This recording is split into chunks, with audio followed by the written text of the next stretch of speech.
Well, this weekend was the first of this year's Kentucky State Fair, featuring all of the things you know and love: fried food, rides, cooking competitions, and of course the livestock. The fair was officially named the Kentucky State Fair in 1902 and moved cities for the first 5 years before eventually calling Louisville its permanent home. We take a look back at the decades of fair fun in tonight's WHAS 11 Vault.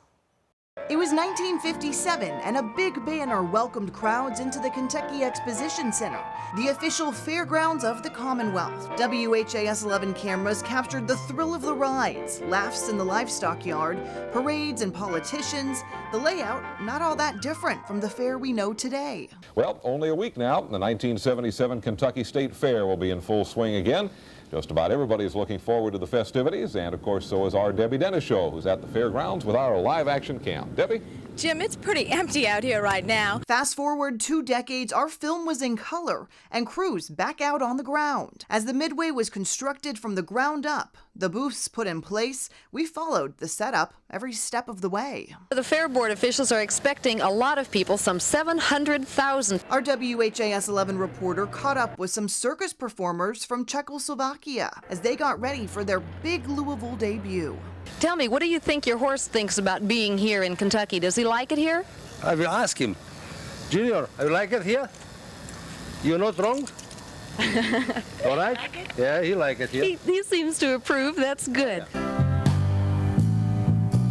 The bright lights of the Midway lit up the Louisville skyline as the 1977 State Fair drew to a close.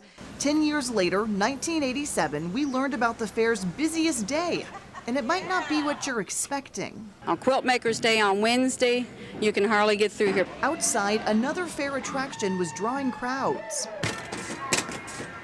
The family favorite, the Midway. They give you a big thrill. You don't eat a hot dog before you ride them. It's better than last year. When it comes to the mysteries of the State Fair, there was only one man for the job. WHAS 11 reporter Barry Burnson took it upon himself to find us some answers. Mysteries of the State Fair. Why do they put half a can of hairspray on the tails of show cattle? Do the cows really care? Mysteries of the State Fair. What happens to all the floor sweepings? You know, the sawdust and things from State Fair livestock. It all ends up here, on the edge of the fairgrounds. Mountains of State Fair and World Championship horse things. Mysteries of the State Fair. That year, Burnson tracked down a smile contest judged by a local dentist. And then he found a character. These are the State Fair entry tags Peg will be using this year for her plants and her roses and her cakes and her candies and photography and needlework. 21 in all. She says it was a blue ribbon win that launched her addiction to competing. But it's what she does outside of the fair competitions that make her most impressive to us. When Peg Block is not growing State Fair houseplants, pampering State Fair roses, taking State Fair photographs, or finishing off State Fair culinary projects, she's a volunteer firefighter with the Linden Fire Department. And when she's not doing that, she has a full-time job as a Jefferson County police officer. Now watch him, where's the winner? Every year, the fair unites Kentuckians through the competitions, games, animals, and food. And food is one thing that has really changed over the decades. Tacos, chicken, baked potatoes, apples pie, taffy, and spaghetti. For the diet conscious, if that's your unfortunate condition, there are salad bars and even stewed vegetables. But as for me, John, I'm going to stick with the basics. This is Debbie Dennis Show with the News 11 live action cam at the fairgrounds.